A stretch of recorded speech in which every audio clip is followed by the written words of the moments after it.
నమస్తే. నా పేరు శేషకుమారి. మా ఛానల్ ఎర్ర గార్డెన్స్‌కి స్వాగతం అండి. మనం మొక్కలు పెంచుతున్నప్పుడు వాటిలికి పోషకాలు ఏవో ఒకటి అందిస్తూ ఉండాలి కదండీ! వాటిలి కోసం మనం ఏవేవో ఆన్‌లైన్‌లోనూ తెప్పించుకోక్కర్లేదు. మార్కెట్‌లోనూ కొనుక్కోక్కర్లేదు. మనం నిత్యం మన వంటింట్లో వాడే వాటిల నుంచే వాటికి పోషకాలు చక్కగా ఏ రకంగా అందించొచ్చు ఏంటి అన్నది ఈవేళ ఈ వీడియోలో చూద్దాము. ఈరోజు మేము వాక్కాయలు హార్వెస్ట్ చేసామండి. వాక్కాయలు చూసారా భలే ఉన్నాయి కదా! ఈ వాక్కాయలు హార్వెస్ట్ చేస్తున్నప్పుడు చిన్న చిన్న కొమ్మలు కట్ చేసేసాం. ఆ కట్ చేసిన కొమ్మలన్నీ కూడా మనం కంపోస్ట్‌లో యూజ్ చేసేసుకోవచ్చండి. నేను కిచెన్ వేస్ట్ వీటిలతోటి లిక్విడ్ ఫెర్టిలైజర్ తయారు చేస్తున్నాను. అది ఏంటి అన్నది చూద్దామండి. ఈరోజు వాక్కాయలతో పాటు మునక్కాళ్ళు కూడా కోసామండి. ఈ మునక్కాళ్ళు హార్వెస్ట్ చేసినప్పుడు అండి ఈ కొమ్మ విరిగిపోయిందండి. అసలు మునగ చెట్టు అంటేనే చాలా అల్పంగా ఉంటుంది కదా! సెంపెంగ వెనకే ఉంది మునగ చెట్టు. హార్వెస్ట్ చేయడం అంత ఈజీ ఏం కాదు కదండీ! మొత్తానికి కర్రతో తిప్పలు పడి కోసేసరికి ఈ కొమ్మ విరిగిపోయిందండి. దానికి కాయలతో పాటు ఇలాగ పూత, ఆకులు ఉన్నాయి. సరేలే కొంత ఆకు పప్పులో వేసుకున్నా గానీ మిగిలిన ఆకు, ఈ పూలు, ఈ కోడిగుడ్డు గుల్లలు, బియ్యం కడిగిన నీళ్ళనమాట. ఇవన్నీ వేసి మిక్సీ పట్టేసి లిక్విడ్ ఫెర్టిలైజరు తయారు చేద్దాము అని చెప్పేసి రెడీగా పెట్టానండి. వాటితో పాటు ఈవేళ గుమ్మడికాయ వడియాలకి గుమ్మడికాయ కోసామండి. ఈ గుమ్మడికాయ కొంచెం ఉప్పు, పసుపు వేసేస్తే ఇలా నీళ్ళు వచ్చేస్తాయి. ఆ నీళ్లు కూడా మనం ఫెర్టిలైజర్ కింద ఉపయోగించవచ్చు. కొద్దిగా ఉప్పు ఉంటుంది అనుకోండి, ఆ ఉప్పున్న ఇన్ని వేస్తున్నాం కదండి మనం, వాటితోటి ఇబ్బంది ఏమి ఉండదు మనకి. అలాగే ఈ గుమ్మడి వడియాల కోసం పప్పు నానబెట్టానండి. ఈ పప్పు నానబెట్టిన నీళ్ళు అయితే ఇక మొక్కలకి అమృతంతో సమానం. అవి కూడా మొత్తం అన్నీ కలిపేసండి మొక్కలకి మొదళ్ళకి ఇచ్చేస్తాను. మొక్కల పైన కూడా చక్కగా స్ప్రేయింగ్ చేసినట్టుగా తడిపేస్తానండి. ఇక్కడ ఈ డ్రమ్ములో ఓడబ్ల్యూడిసి లిక్విడ్ ఉందండి. నేను 2 రోజుల నుంచి ఈ ఓడబ్ల్యూడిసి ద్రావణంలో ఈ కాయగూరల తుక్కు, బియ్యం కడిగిన నీళ్ళు అవి వేసుకుంటూ వస్తున్నాను. ఈరోజు చూపించాను కదండి ఈ ములగాకు ఇవన్నీ కూడా వేసేస్తాను.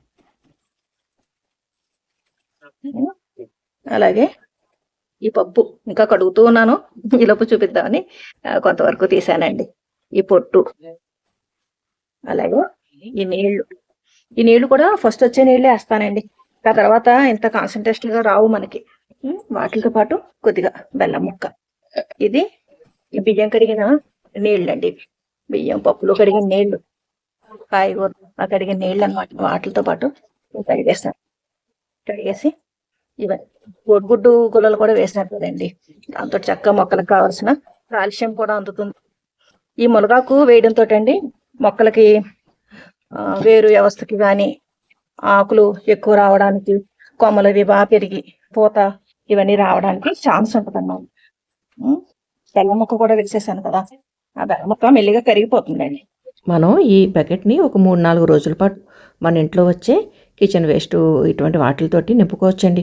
కొబ్బరి పాలు తీసిన తుక్కు ఇటువంటివి మొత్తం అన్నీ వేయచ్చు.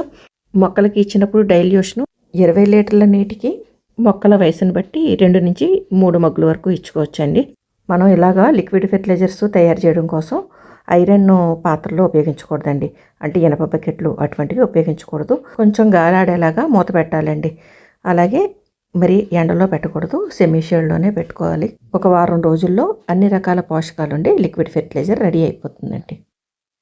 చూసారు కదా, ఇక్కడ ఉన్న సరంజామా అంతా ఖాళీ అయిపోయింది. అది చక్కగా మిక్సీ పట్టేయడం వేసేయడం జరిగింది.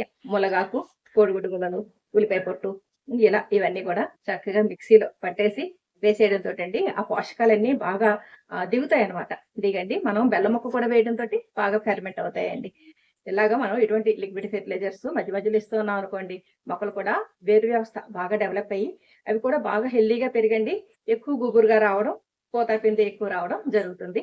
కాబట్టి మనం పెద్ద ఖర్చు పెట్టకుండా మన ఇంట్లో దొరికే వాటితోటి చక్కటి లిక్విడ్ ఫెర్టిలైజర్స్ తయారు చేసుకుని మన మొక్కలకి ఇచ్చుకోవచ్చండి.